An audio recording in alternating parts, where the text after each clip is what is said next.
Today's episode is brought to you by the IFS Institute. We're excited to invite you to the 2024 IFS Virtual Conference happening October 24th and 25th. Whether you're a seasoned practitioner or just curious about internal family systems, this event is for you. Join us online for 2 days of transformational learning, dynamic workshops, and insightful talks from leading voices in the fields of therapy, coaching, and beyond. It's the perfect opportunity to deepen your understanding, connect with a global community, and explore how IFS can enrich you both personally and professionally. Grab your tickets at the links in my bio to let them know that you heard about this on the One Inside. Ready to elevate your meditation practice? Join my friend and colleague Loch Kelly for a free workshop on September 24th.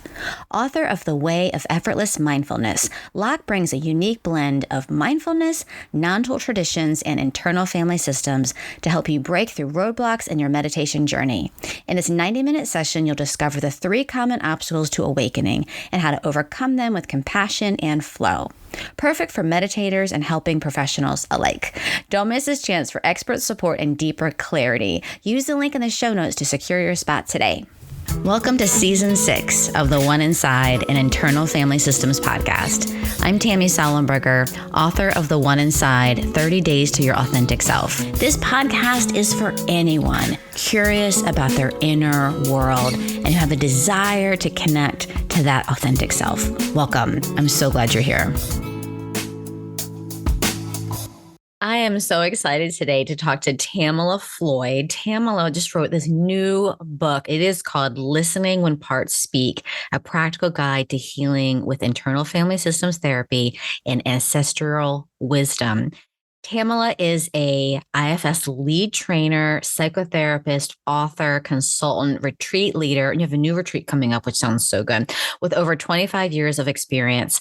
And this is actually your second book. You wrote another book, or you co-authored another book. Everyone, I feel like, is talking about this book. And so I'm so excited to have you on the podcast. Thank you, Tammy. I'm very excited to be here too. Good.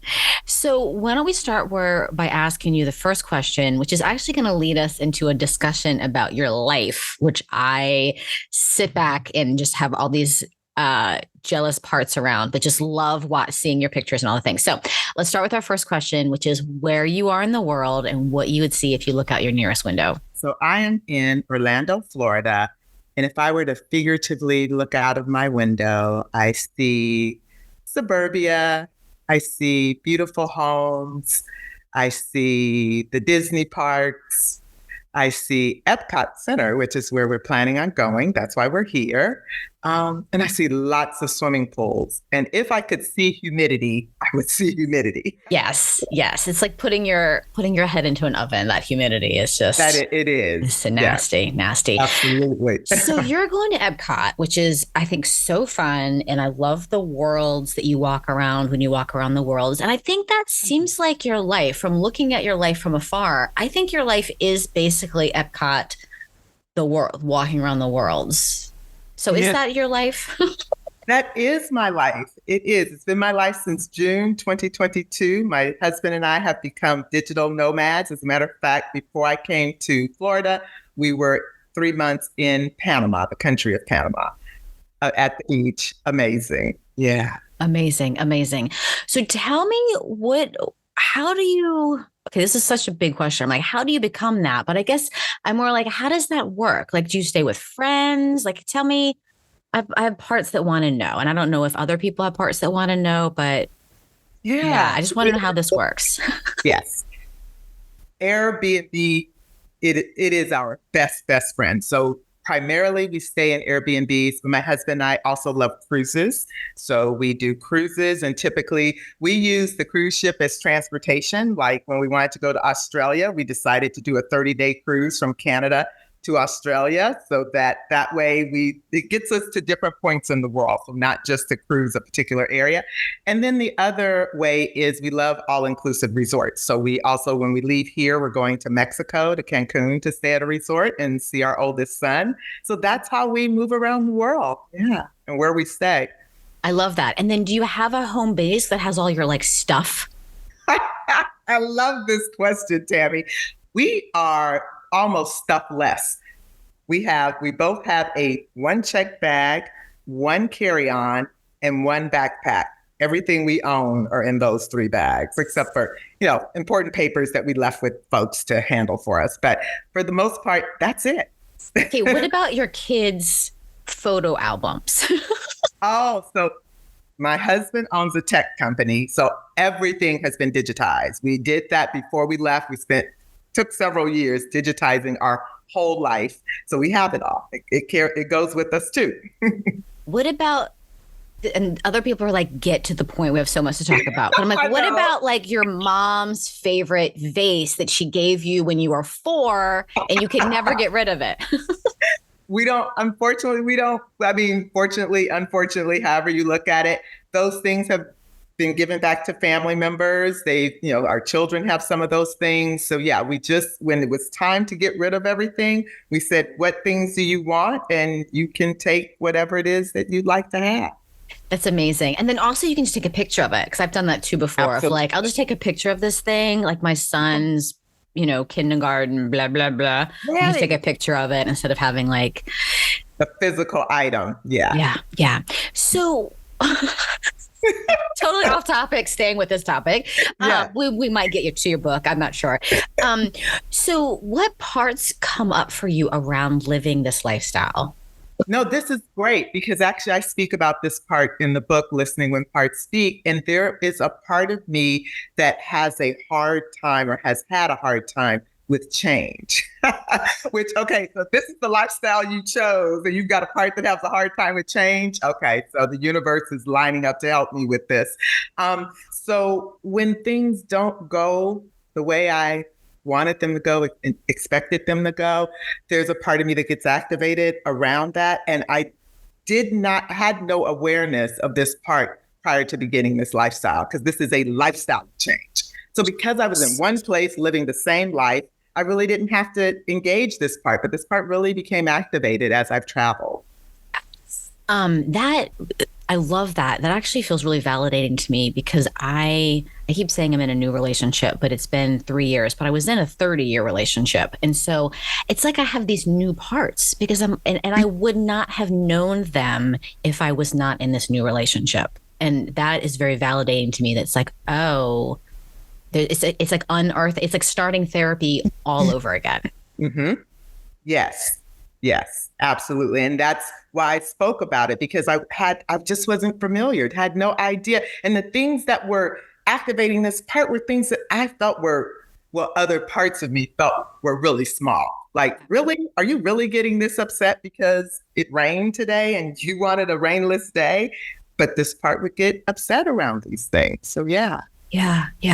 I imagine, you don't have to share this, but I imagine, because I have similar parts that are like, well, I had these expectations, and now this new, which I'm putting in quotes, thing for me is these expectations that, like, if things don't go the way I expect them to do, it's like parts of me, it's like a attachment burden, or like a security, or something happens for me that it's like, it's exiles get triggered when it rains. Absolutely. Absolutely. Yes. And I'm so glad you said that, because this is exactly what I talk about in the book, that this part was getting activated, but ultimately, and I share this in the book, it was connected with an exile, that something very unexpected happened to this exile, and she was harmed in that. And so I speak about how something can look very normal, or maybe not so normal. But if we really spend time with the parts and learn the story, I learned that part was protecting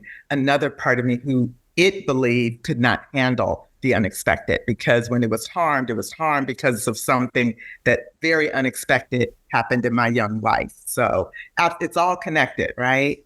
That's beautiful. And I love the title of your book, because often what happens for us is, well, let's say with this example, right? Like, say it rains, and I was expecting to go to the lake and have a great day, and it rains, and I'm having a hissy fit over here. So I have parts then that'll be like, stop having a hissy fit and be a grown up. Mm-hmm. That's not listening when parts speak, right? So my part is speaking. I'm having a hissy fit, which I mean in all due respect to my parts, but I'm having a hissy fit. And so my parts are speaking. And I need to turn towards them and listen to them, instead of being like, stop ruining our day even worse. which probably was what would happen. So I love this idea of, and I said in one of the blurbs I read about the book, because I haven't read the book yet, which I'm disappointed that we just sort of didn't get the time. I didn't get the timing right because I was so excited to talk to you.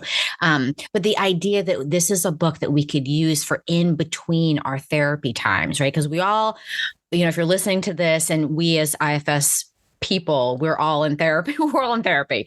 And so, but in between, I hear that, I feel that for myself, and I hear that with my clients, is that sort of, what do I do in between? And your book talks about that, so that my impression is that I'm listening to my parts when they speak, when I have a hissy fit on a Saturday morning, that then maybe I know what to do. So you could talk a little bit about that, about this kind of like in between work that we can be doing. Absolutely. I have always assigned homework assignments to my clients prior to engaging with IFS.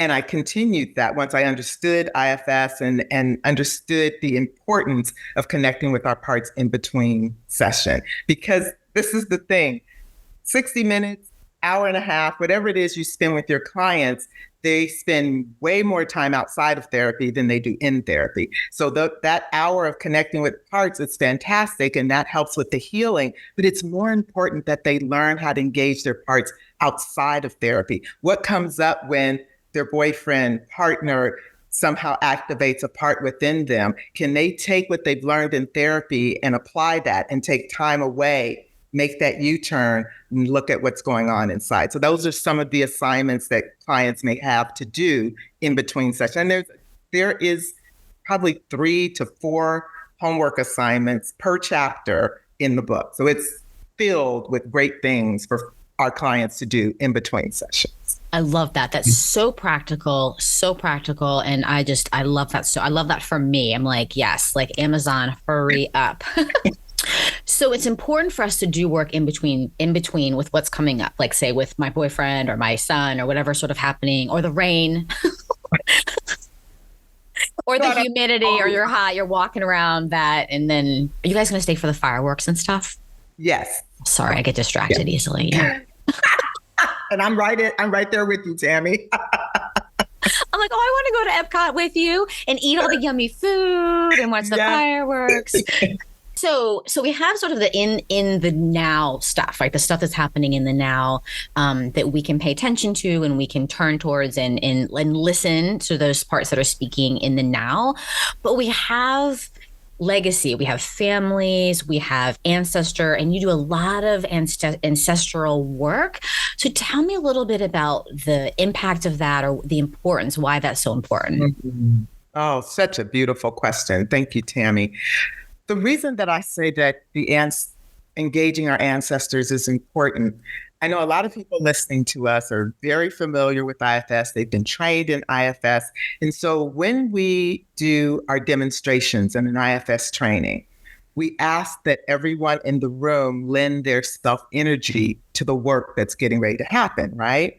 So it's the same with the ancestors. The work of IFS can be done with our own individual self-energy. However, when we call on our ancestors in their highest self, in their self-energy, they bring that to the healing that is happening. So when I'm working with clients, or especially when I'm doing legacy work, I ask my ancestors to be present along with my clients' ancestors, because now we have that synergy of self-energy to help with that healing process. So it's very important in both personal burdens and the legacy burden work to invite our ancestors in. Wow, that's beautiful. That's beautiful. And so then it's not just you and I working across the Zoom screen. It's you're as the practitioner or therapist or consultant, your ancestors are backing you and supporting you. And then I have my ancestors here with me too. Absolutely. Absolutely. So now we've got exponential growth in self-energy. Yeah, I love that. I love that. So, is there anything else you want to say about that before you lead us into a meditation? Thank you. So the other thing that I want to say is that our ancestors want the best for us. So that's another, like people say, well, How do I know these ancestors? How do I know that they have my best interests at heart? Your ancestors are related to you. So just like you have, a strong connection, say, with your children or your parent, and you want the best for them, these ancestors want the best for us. And the other piece that I think is really, really important is people often say, well, I'm not connected to my blood ancestors, or I was adopted, or I have my chosen family. We are connected to those ancestors too. I am a mom with 3 adopted children. And so my children have access to their bio legacy, but they also have access to the ancestors of my family and my husband's family through adoption. So when we're talking about ancestors, don't just think of your blood related folks. We're speaking of the families you've created, the families you've been born into, families you were adopted into, and chosen families too. Wow. That's beautiful. What comes up for me is, I don't know why, but I just had a part that's like just imagining that my family wants the best for me. I don't know why, but that feels like foreign. If my mom listened to this, she would be appalled. But for some reason, I'm like, oh, my ancestors want the best for me. And for some reason, I'm having some disconnect. I don't know. That's probably my own system, but I'm having some disconnect with that. I don't know why. Yes, I get that. And I hear that. So this is why it's important that we invite the ancestors in their self-energy and their highest self. Because sometimes we've had experiences. Sometimes some of the folks in our family are the perpetrators. They are the ones who hurt us, right? So if I'm inviting in an ancestor, a grandmother that maybe there has been some hurt or a broken relationship, I'm not inviting her in the way she showed up during her living time on earth. I'm inviting her in her highest self, so because then she's not coming in with her parts, right? That's really what we're inviting in. Yeah, that's beautiful. That's beautiful. I love that. And I guess I just want to invite people that are listening, if they're having parts react like my parts are going crazy, not crazy, but sort of there's a lot happening inside of me as you say that I'm like, this is interesting. I'm a little bit like, this is interesting what's happening inside of me. So if you're having that experience, feel free to pause this, take some notes, turn inside, just see what your system needs, see what it needs from you, or even just take it, even if this just sort of gives you some trailheads. Cause I'm like, ooh, I've got some trailheads happening right now. So yeah, absolutely. Yeah. And also being able to, when I'm in a session with a person, the exact same thing that's happening inside of you, Tammy, may be happening with them. So we can pause, just like you asked people listening, and then spend some time with those parts. Maybe we were going in a different direction, but let's see who the parts are that are kind of saying, halt, wait a minute, what are you talking about here? Let's spend some time with them. We don't have to rush. That's the other thing with IFS, right? Let's take time with who's here now. Because what's coming up for me is, and I can feel this, I feel a little teary, is there's something kind of bigger, like something that actually has a little bit more energy and a little bit more burden. There's a little bit more of a burden around what we're talking about. There's something that feels bigger that I don't know that I would have even touched on. Yeah. I don't know that I even knew it was there, but now that we're talking about this, I'm like, ooh, there's something really big here that, we could have been talking about something else if you were my therapist, right? We can talk, and then I'm like, ooh, here's something that's kind of super burdened energy that I can feel, that feels pretty palpable, actually. And it's so amazing to me how often that happens when we start talking about the ancestors, right? It's kind of like how you and I started this conversation talking about the new things that get activated when we find ourselves in new situations. Me traveling, you in a new relationship. It's also the same with the ancestors. Now that we're starting to talk about ancestors, invite them into our healing work, other things might get activated around, what is my connection to family? Do I have ancestors who really care about me? I don't even know my family history. So what are you even talking about when you start talking about ancestors, right? Yeah. Lots of things start to churn. Yeah. And I have other parts that are like, can we just talk about them disappointed that it's raining outside? Yes. Sometimes that's easier, right? Well, that's a part, right? We can go to that part. That's good. All right, this is great. So, anything. So, I understand too, just from all the things I've read, that you have. So, not only do you load these chapters with homework, but you load them with meditations. I do. I do. Yeah. So I just, every time before I do a meditation, I just have to pay respect to my ancestors. And I like to share with the audience how this came to be, these meditations. So while I was doing my own ancestral healing work, I was asked to do a meditation for the BTR, what was it called? The Heirloom Summit. And this back in like 2019. And so anyway, so I wanted to put together a meditation for burdens and heirlooms. And I could not come up with anything. Now I've been doing this ancestor work and I was calm about it. I just said, I'll just wait. Somehow something will come to me. That night, ancestors came to me and took me through this beautiful meditation. I've created I'm a 30-year meditator. So I've been asked to create meditations over the years for all different types of things. And it's never come to me this way. It's always kind of like me sitting, writing out the meditation, filling into what the person is asking for and creating something for them. This time, ancestors came to me in a dream, and Tammy, they took me through the meditation. Like I was a character in the meditation, going through the meditation, got the whole thing, then later got up, transcribed it. While I was transcribing the meditation, my ancestors are standing behind me. I could feel them, see them, hear them, feel their breath on my back, saying, no, sweetie, use this word. Oh no, what we meant when we took you through that was this. Oh, wait a minute. We're going to take you through that part of the meditation again so you can really feel it. We really want you to get this part right. And that's the meditation I'm going to take you through. That was the first one. They then gifted me with 8 more meditations where they took me through them all the same way. And every time, Tammy, the meditations were perfect for an IFS concept. Protectors, firefighters, polarization, self-energy. I was amazed. I was just like, how do my ancestors even know like I'm even doing IFS right now? Every meditation was in line. So the one that I want to share with you is the one that got it all started, the one that I did for that summit.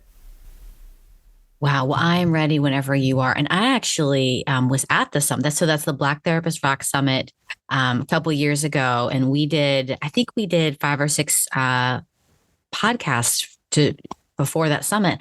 And I was there. And I actually, when you gave me the name of this meditation, I was like, I've done that with her before. And I could not remember where or when. And that's, yeah. You really gifted me in that. I'm so glad you were there that first time. But this is the Cabin with the Ancestor meditation that I'm going to lead you all through. So I'm just going to ask, as you get ready to listen to this meditation, that you just settle down, settle in your body in whatever way is comfortable for you. You can close your eyes if that feels right. And as you go inside, notice your body breathing. Is it shallow and short? Or deep and long?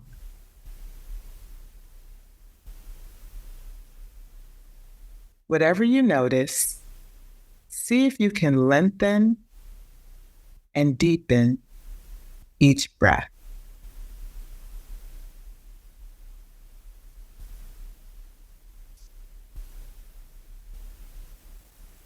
Notice yourself in a lush green forest, surrounded by your favorite trees, plants, and flowers.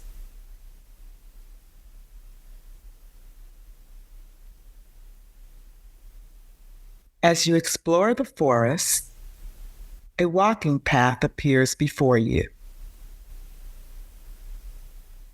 You take the path.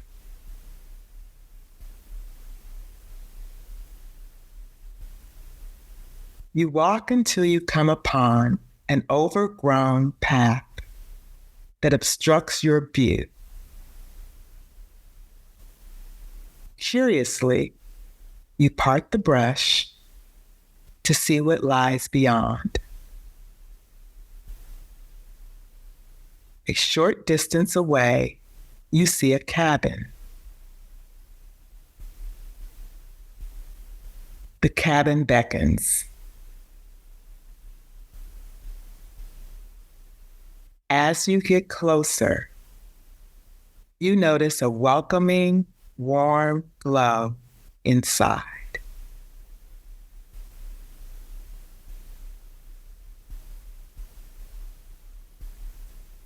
After arriving at the door, you enter the cabin and find a wise ancestor seemingly waiting for your arrival. If you arrive to the cabin and an ancestor is not present, take a few breaths and check and see if there are parts present preventing you from connecting with an ancestor.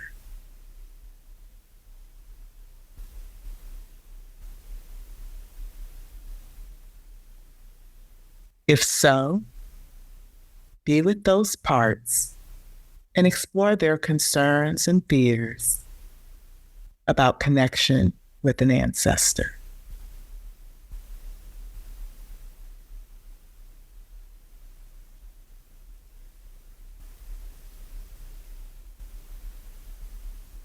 If there isn't a part with concerns, see if there are parts disappointed, surprised, hurt. Be with those parts in the way they need you to be.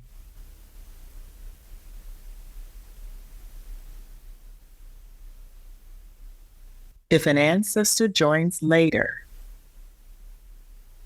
connect with them in whatever way feels right and good.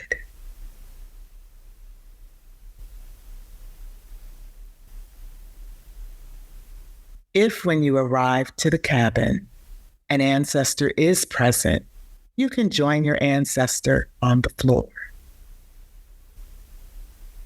Notice how happy your ancestor is to see you. The ancestor tells you they have come to help you with a burden, one you have carried for some time. They invite you to notice where in or around your body the burden is found.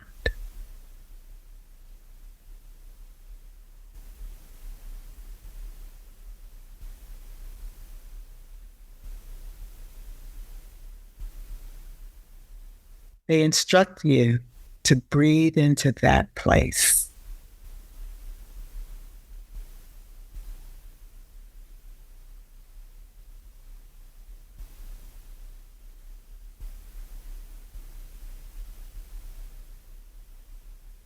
The ancestor compassionately opens their arms, encouraging you to give them the burden.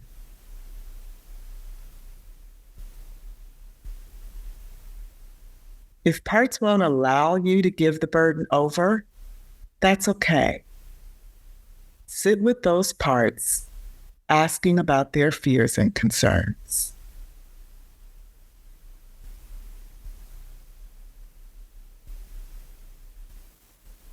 If you are able to give the burden over in whatever way or portion feels right. As the burden leaves you, see what you notice.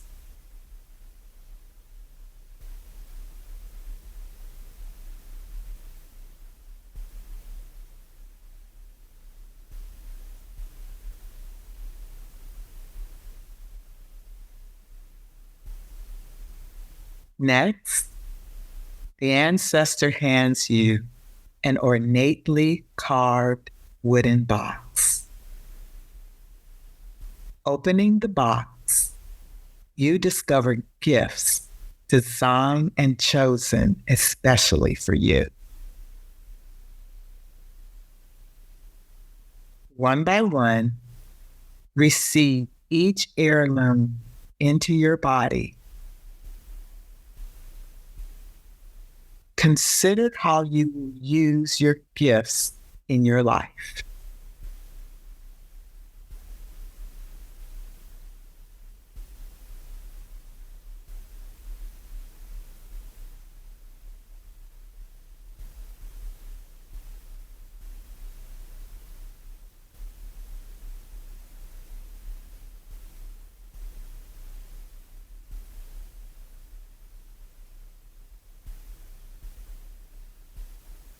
Once the embodiment is complete, the ancestor says,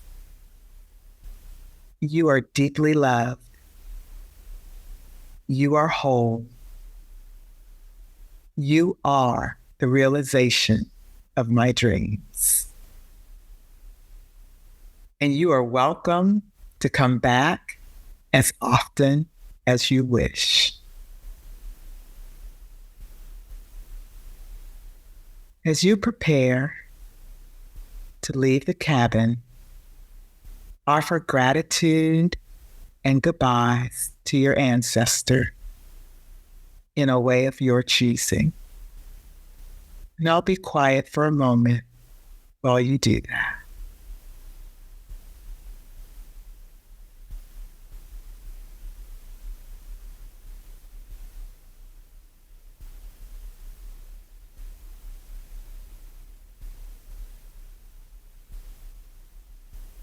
Exiting the cabin, carrying the wooden box, you return to the forest path, retracing your steps.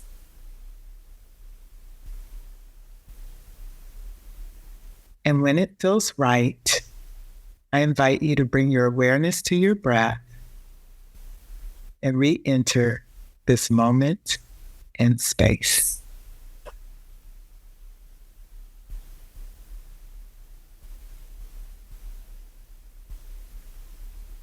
That was incredible.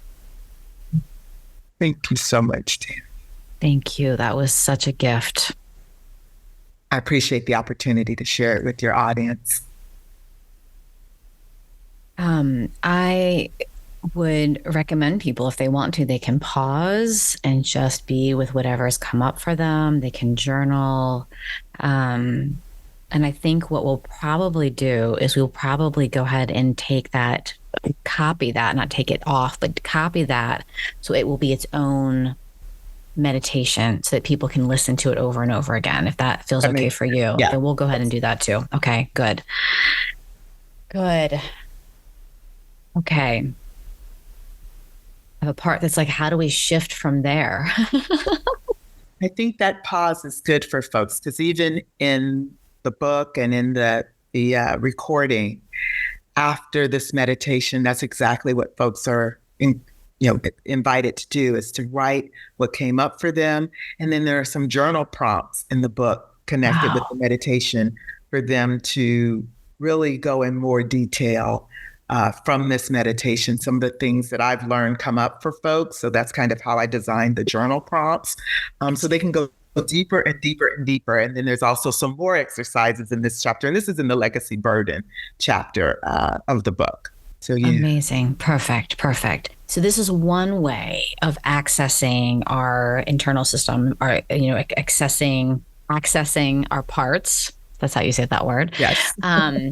And so I'm wondering if you want to share, because we have a few more minutes. So can you share maybe some other ways that we can connect to our parts that you talk about in the book? Right. Yes.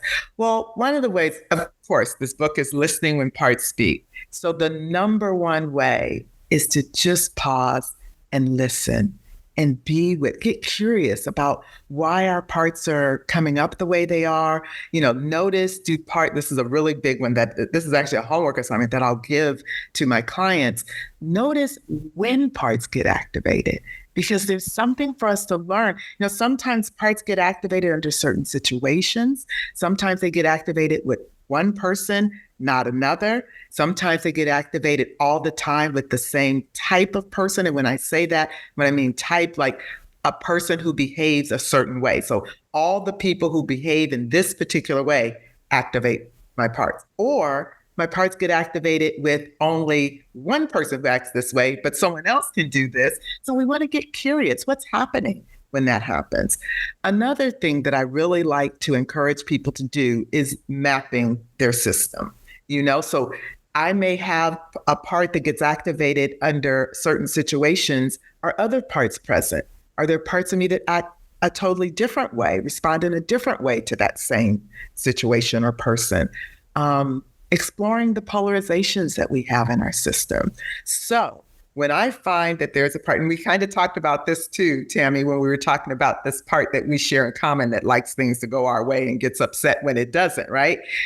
The part that's saying to me, you're overreacting. So we want to see, are there polarizations? So the question I ask is, if I have a part that feels one way, gets upset because it's raining, is there a part that feels some other way?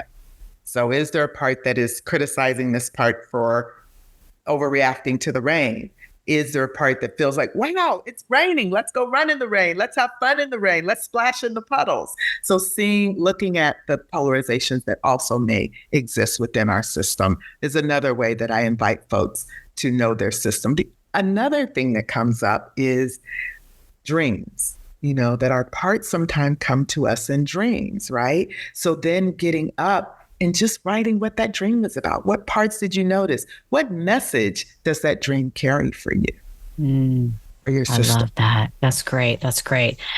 I love with mapping, it's just noticing the reaction, right? So the part of me that's like having a hissy fit, and then I have these reactions to the hissy fit, right? So then it's like, okay, because then we can kind of get lost in that, because I've had the hissy fit and then I have a reaction to that and I'm mad at myself about that. And then there's a reaction to that and then a reaction to that. Yeah. If we can pause and then just map that a little bit, helps us to unblend and,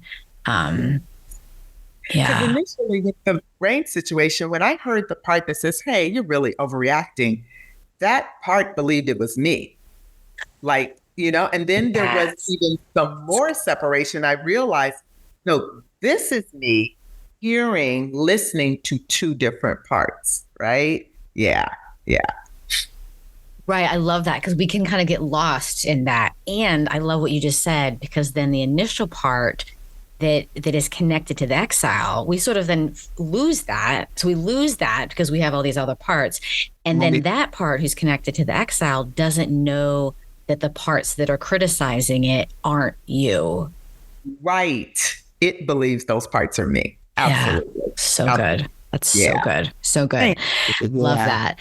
And then the other thing, and we touched on this a little bit, about the importance of us doing our own work. So let's talk about that, because I could not agree more. But yeah, what do you want to say about that?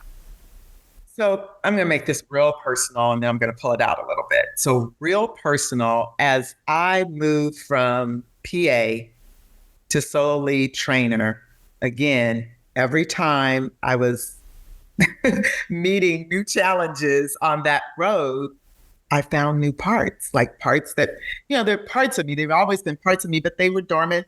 These things, they weren't activated, but something about moving up in leadership activated certain parts within me that needed to be attended to. And I would not be as efficient, as skilled, as knowledgeable as a trainer had I not paused, went back to therapy, and worked with those parts. And so this is what I invite all of us to do. I also noticed that in my consultation, when I was providing consultation to therapists and practitioners, what was really in the way of them really grasping this model and doing the level work they really wanted to do with their clients is their own parts and their need to be with these parts and get to know them and unburden whatever these parts were protecting. So with that, one of the things that I'm intending to do with Listening When Parts Speak is creating Listening When Parts Speak consultation groups that serve two purposes. One, for folks that sign up to work with their own systems and to learn using the book ways to better work with their client systems. So it's a win-win. You learn to work with yours more efficiently, but also then I love that IFS is an inside-out model. So that's what my consultation group is about, working with your own system first, and then how does that apply to your client system? I love that. And so for people that might not know, there is a hierarchy with IFS training. So if you go to an IFS training, like an IFS Level 1, there are what are called PAs. And then there's usually, I don't know how many PAs there are, usually 12. So there's 12 PAs, then there's an assistant trainer and a lead trainer. And so you have to, and then there's a trainer track, there's a whole thing. And so I think what I think makes a lot of sense is the more we sort of go up or more successful we are, sometimes we, for some reason, think that then we either need to have we have these parts that say, okay, well, now you're a PA. And so that means you're blah, blah, blah, blah, blah, or, right. Oh, you're assistant trainer. And that means you're blah, blah, blah, or whatever your job, sort of whatever you do for work, or even like, you have 1 kid, 2 kids, 3 kids. Oh, you're supposed to be this at that. Yeah. And so I think that actually that's when we need to be in therapy more, or working with our parts more. I mean, so I love that you're saying that, because that's vulnerable. And I think really true that there is this sort of internal pressure to kind of be a certain something, when we level up. That's right. Whatever that level up thing is. Whatever that is. I don't know why I think more kids means leveling up, because I only have 1 kid, but I assume if I had more, then I would maybe do a little bit of a better job with each one. I don't know, but yeah, probably not. Okay, our time is coming at an end here. Is there anything else? And then I want to talk more about your consultation groups and your retreat that you're doing. But anything else that you want to say about your book, or any other? I mean, I know there's so much to say, but anything else that's come to mind? So the one thing that comes to mind that I want to say is that this book truly has been a labor of love. It has been 26 years in the works, because this is something I've wanted to do for that long. And the something is to create something, whether it's a group, a book, in this case, it is a book that helps people heal. And that's what this book does. It helps therapists heal, practitioners heal, and people heal. And I really wanted to create a book that someone who might not even go to therapy could pick up, and that use this book as a self-help tool and support folks who are going into therapy, because IFS is just so powerful, and it needs to be out there in the forefront, in the hands of folks, both in therapy and also the hundreds of thousands of folks who will not ever go to therapy, but can benefit from listening when parts speak. I love it. Yes, 100% agree. 100% agree. So how can people find out about you, and what else you're offering, what else you have going on? Absolutely. First place to find out what I'm doing is at my website, which is tamalafloyd.com. So that's the first place. Some of the things that I'm doing. Oh, this is really important for the audience. So I am offering a conversation with the author in October. And so I will provide that link where folks can sign up, because I really want to hear. I mean, people are already reaching out to me about the book, but I want to have kind of like, I'm calling it like a fireside chat about what's happening with the book. I do also offer consultations. I have 2. I have one that I do for BIPOC global majority folks, and then I have one that's open to everyone. And these consultation groups will help with working with your own parts and also working with your client parts. And as we mentioned earlier, I'm also offering a Listening When Parts Speak retreat. The first one is in Costa Rica, and it is full. It's in October. And that retreat is about working with legacy burdens using ancestor wisdom. And as I travel, I get to combine legacy burden work and travel. So the next 2 retreats for 2025 will be in Lima, Peru, and Marrakesh, Morocco. Same topic, new location, same retreat leader. I'm trying to think, what else am I doing? I will send you links to everything so that you can put up with. Those are things that are coming up off of the top of my head. Oh, if you do attend the conversation with the author, I'm not going to even say what the offering is because it's a surprise. You've got to attend, but there is another offering to work with me for folks who attend the conversation with the author. Is it going to be like we can come join you at your next location? Like we can come to your Airbnb. You're like, actually in December, I'll be at this Airbnb and we can just come and hang out with you. Is that a thing? Your idea might be better than mine, Tammy. I love that. So my last question, which I don't want this to end, but my last question is, if you were not doing all that you're doing and you had to do something different, what would you do? Always a helper. If I wasn't doing this, I would be a doctor. Yeah, always a helper, healing in some way. But that's what I'd be doing. I love that. Well, thank you so much for this. Thank you for this book. And thank you for just who you are in the world. And I'm excited. I'm excited for our community. I'm excited that we have this new resource. It's going to be great. So thank you so much. Thank you for having me, and you're welcome.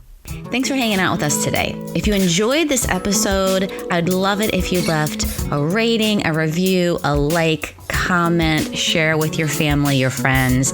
That would mean so much to me.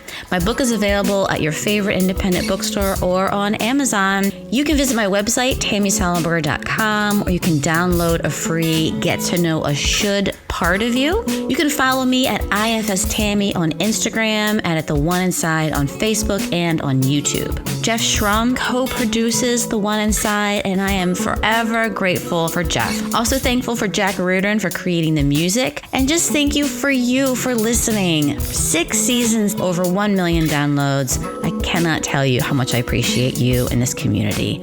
I'll see you next time.